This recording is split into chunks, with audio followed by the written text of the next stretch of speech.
بسم الله الرحمن الرحيم تبارك الذي بيده الملك وهو على كل شيء قدير الذي خلق الموت والحياة ليبلوكم أيكم أحسن عملا وهو العزيز الغفور الذي خلق 7 سماوات طباقا ما ترى في خلق الرحمن من تفاوت فارجع البصر هل ترى من فطور ثم ارجع البصر كرتين ينقلب إليك البصر خاسئا وهو حسير ولقد زينا السماء الدنيا بمصابيح وجعلناها رجوما للشياطين وأعتدنا لهم عذاب السعير وللذين كفروا بربهم عذاب جهنم وبئس المصير إذا ألقوا فيها سمعوا لها شهيقا وهي تفور تكاد تميز من الغيظ كلما ألقي فيها فوج سألهم خزنتها ألم يأتكم نذير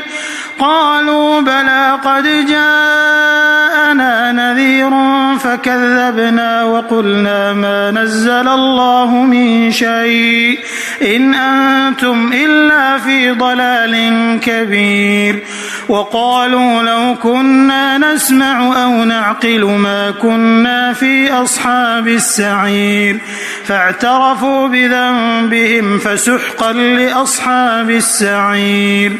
إن الذين يخشون ربهم بالغيب لهم مغفرة وأجر كبير وأسروا قولكم أو اجهروا به إنه عليم بذات الصدور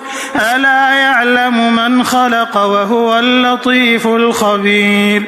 هو الذي جعل لكم الأرض ذلولا فامشوا في مناكبها وكلوا من رزقه وإليه النشور أأمنتم من في السماء أن يخسف بكم الأرض فإذا هي تمور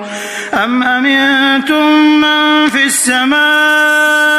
أن يرسل عليكم حاصبا فستعلمون كيف نذير ولقد كذب الذين من قبلهم فكيف كان نكير أولم يروا إلى الطير فوقهم صافات ويقبضن ما يمسكهن إلا الرحمن إنه بكل شيء بصير أمن هذا الذي هو جند لكم ينصركم من دون الرحمن إن الكافرون إلا في غرور